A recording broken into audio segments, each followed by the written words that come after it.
वृक्षरोपण कार्यक्रम निश्चित भाव में स्वागत योग्य। आज आम जदि देखा ये जो परिवेश को लेकर आज समस्ते व्यस्त विव्रत अच्छा यही कारण आम कहीपर आम देखुचे भी जे अनेक जगार जिते घर द्वार होची रास्ताघाट होची कल कारखाना होची अनेक वृक्ष आमको काटिया पड़ुची बाध्यबाधकता करे किंतु सेतकी गछ बर्तमान लगेवाई हेले जोपरी भाव में सरकार उभय राज्य एवं केंद्र सरकार चाहूँगी जे ताकू रिकवरी करने से अनुसार आमको गछ लगे पड़ो से प्रधानमंत्री आह्वान देते माँ गोटे गछ माने तांको नारे गोटे आम समस्ते गोटे गोटे गछ लगेवा से दृष्टि आज जो आपण मानकर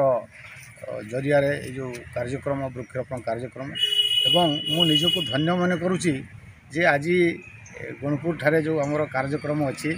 से अवसर रायगड़ा पहुँचला मत गोटे सुजोग मिलला आपण मैंने मत सुजोग देले से आपण मान को बहुत बहुत धन्यवाद। प्रतिवर्ष प्रेस माने जातीय प्रेस दिवस अवसर में उत्कल मीडिया सांबादिक संघ तरफ विभिन्न कार्यक्रम करा जाए किंतु चलित वर्ष बहुत जुगांतकारी पदक्षेप स्वरूप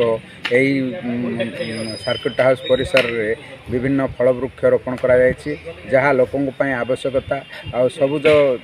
दिग सृष्टि करने दिगरे यह एक सहायक हेबो आ एइठे मध्य विगत वर्ष गुड़िकर आम विभिन्न वृक्ष रोपण करा जायथिला एई अनुष्ठान तरफ जहाँ जीवंत स्वरूप बंचिक रही आ लोकों कार्य भी आसुची एबे भी आशा करूँ ये जो फल वृक्ष गुड़ाक निश्चय भाव में आगामी दिन में लोकों सहायक हेबो। नहीं उत्कल मीडिया सांबादिक संघ रायगड़ा जो अच्छा से प्रोग्राम बहुत से या मध्य से बंधु जो आमर जो मेम्बर जड़े प्रकृति बंधु पुरस्कार पाई संघ जो अच्छी प्रकृति मित्र पुरस्कार पाई तेणु ये जो यही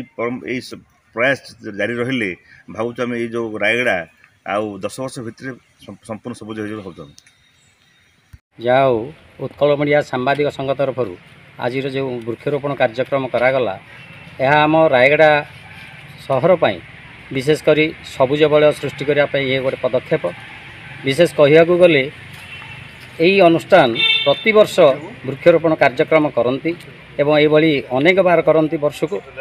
यही स्थान में गत वर्ष भी लगे बहुल गछ जहाँकि बंची आ विशेषकर आज जो फल गछ लगागला फल गछ लगे लोकंकर सेवारे ये दुई प्रकार काम दब एक सबुज बलय ता सहित खाद्यर परिवेश यह उन्नति करिवो एवं खाद्य भी आमको जोगाइबार व्यवस्था करिवो सेथिपई आमर उत्कल सांबादिक संघ को अनेक अनेक शुभेच्छा धन्यवाद दौछु एवं रायगड़ावासी तरफ अनेक अनेक शुभेच्छा दौछु